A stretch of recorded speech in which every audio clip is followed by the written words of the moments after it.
Olá, sejam todos bem-vindos. Hoje falaremos como o novo coronavírus entra no cérebro. Para saber mais informações sobre a saúde, siga-nos nas redes sociais. O novo coronavírus, ele tem como possível origem a relação entre diferentes animais. No caso, acredita-se que o novo coronavírus ele tenha sido transmitido para os seres humanos por meio do contato com outros animais.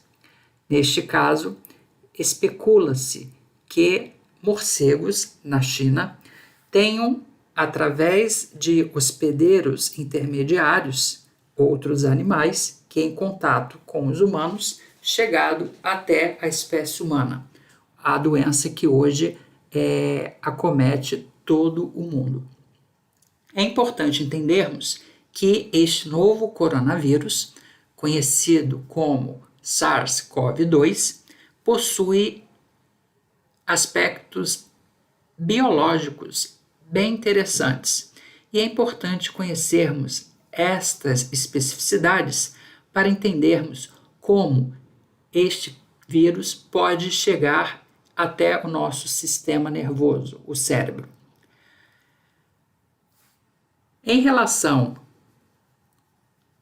à morfologia do vírus, destacamos que o vírus possui uma proteína N que está dentro do vírus e esta proteína, ela é uma proteína estrutural que se liga ao RNA do coronavírus, criando uma cápsula que reveste o ácido nucleico.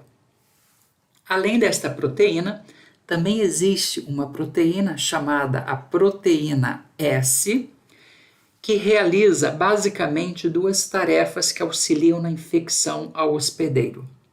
Uma, que media a ligação entre o vírus e os receptores de superfície celular do hospedeiro, no caso podemos pensar em nós humanos, e 2, facilita a entrada viral na célula do hospedeiro, assistindo na fusão das membranas do vírus e da célula do hospedeiro. Além dessas duas proteínas que eu mencionei anteriormente, existe uma outra proteína, que é a proteína M, e esta proteína adapta uma região da membrana para a formação viral e a captura de outras proteínas estruturais do local de crescimento. Uma vez que o vírus adentra no hospedeiro, nós sabemos já que existe uma grande afinidade deste vírus por um receptor que é conhecido como receptor da enzima conversora de angiotensina 2. E as pessoas mais suscetíveis à doença causada por este novo coronavírus são pessoas com mais de 65 anos de idade e pessoas com comorbidades. E as pessoas mais suscetíveis, então, são as pessoas com hipertensão arterial, ou seja, pressão alta, com doença pulmonar obstrutiva crônica, diabetes e doenças cardiovasculares. Isso não significa dizer que pessoas mais jovens e que não tenham essas comorbidades não possam ser acometidas de uma maneira mais grave pelo novo coronavírus. Algumas complicações que ocorrem por conta da contaminação por esse novo coronavírus, podemos destacar a síndrome de estresse respiratório, choque séptico e disfunção de coagulação. Mas o que é o coronavírus? O coronavírus é uma família de vírus que pode causar a doença em animais, incluindo nós humanos. E em humanos, alguns tipos de coronavírus causam infecção respiratória, variando desde resfriado até doenças graves, como a síndrome respiratória do Oriente Médio e a síndrome respiratória aguda. Mas o que é a Covid-19? A Covid-19 é uma doença infecciosa causada pelo novo coronavírus, que foi descoberto em dezembro de 2019, na cidade de Wuhan, na China. E o termo foi cunhado como Covid-19 em 11 de fevereiro de 2020. E a Organização Mundial de Saúde declarou pandemia em 11 de março de 2020. Na figura, nós temos então uma representação de como o vírus entra no corpo humano.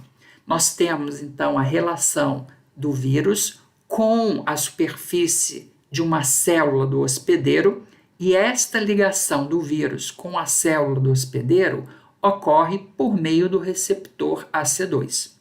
Uma vez que o vírus entra na célula do hospedeiro, ocorre então a liberação deste RNA para que possa haver a replicação viral. E é importante que haja a resposta imune.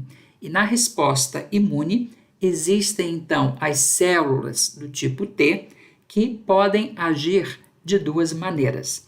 Elas podem fazer com que haja o bloqueio do vírus das células infectadas, bem como marcar o vírus para sua destruição.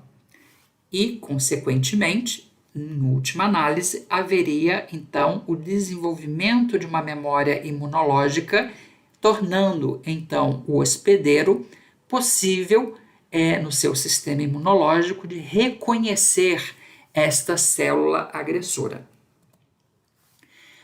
Pensando nas manifestações causadas pelo novo coronavírus, decorrente da Covid-19, nós temos então alguns quadros que são característicos na maioria das pessoas que desenvolvem os sintomas. Dentre esses sintomas, os característicos são febre e cefaleia, que é dor de cabeça. A pessoa pode apresentar diminuição do olfato, e acredita-se que a diminuição do olfato aconteça porque o vírus ele atinge a placa cribriforme, onde tem então neste local um tipo de nervo, que é o nervo olfatório, responsável então por nós conseguirmos identificar odores. A rota viral que acomete o cérebro, acredita-se que possa acontecer por uma disseminação circulatória por conta de uma infecção pulmonar, que também é uma característica muito comum nas pessoas contaminadas pelo novo coronavírus. E estas pessoas, elas podem ou não ter uma perda do controle involuntário respiratório, resultando em insuficiência respiratória aguda. E nesse caso, as pessoas precisam ser hospitalizadas. Então, sabemos que, basicamente, existe um comprometimento respiratório, mas também já temos evidências na literatura científica apontando que o novo coronavírus ele pode acometer, sim, o sistema nervoso, atingindo o cérebro. E algumas especulações de como que o novo coronavírus acomete o cérebro vêm de algumas hipóteses. Uma, de acometer a corrente sanguínea, o vírus circula pela corrente sanguínea, podendo chegar até o cérebro. Na corrente sanguínea, este vírus se dissipa, podendo acometer então não só o pulmão e outros órgãos, mas também o cérebro. E no cérebro, este vírus ele pode acometer a população de células residentes no cérebro, a saber, neurônios e células da glia. Mas como que esse vírus consegue vencer uma barreira que nós temos para nos proteger de organismos estranhos ao nosso corpo? Uma hipótese, conforme eu disse anteriormente, é que o novo coronavírus ele entraria pelo nariz, migraria pelo bulbo olfatório e, através da barreira hematoencefálica, haveria uma ruptura desta barreira hematoencefálica, favorecendo que este novo coronavírus possa acometer, então, conforme eu disse anteriormente, as células residentes no cérebro, principalmente o neurônio e as células da glia. Então, acredita-se que existam dois grandes caminhos que possam desenvolver as manifestações neurológicas pela Covid-19. Uma que seria uma hipótese não imunológica, ou seja, as pessoas acometidas pela Covid-19 desenvolveriam um quadro basicamente respiratório que geraria uma hipóxia, e esta hipóxia geraria uma hipotensão por conta de uma diminuição do fluxo sanguíneo cerebral e também uma diminuição da pressão de perfusão cerebral. E a hipótese imunológica, que o novo coronavírus, ele então adentra o cérebro, tornando então o ambiente do sistema nervoso cerebral reativo a esse novo vírus. Ambas as hipóteses, elas culminariam então com uma encefalopatia séptica. As hipóteses, portanto, do comprometimento do sistema nervoso central, no caso o cérebro, pelo novo coronavírus, são 5. Uma é pela via olfatória, 2 pela circulação sanguínea, 3 pelo nervo vago, uma vez que, se considerarmos que a pessoa tem uma infecção básica no pulmão, o nervo vago, ele inerva diferentes órgãos, inclusive o pulmão. E a infecção, ela poderia ser carreada para o cérebro via o nervo vago.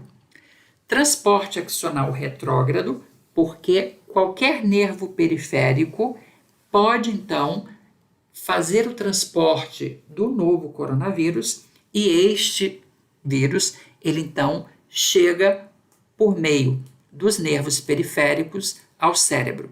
Ou, conforme eu disse anteriormente, uma lesão indireta por hipóxia pulmonar. Estas, então, foram as informações que gostaríamos de passar para vocês. Esperamos que vocês tenham gostado desta informação e visitem e nos sigam nas redes sociais. Um abraço, até mais.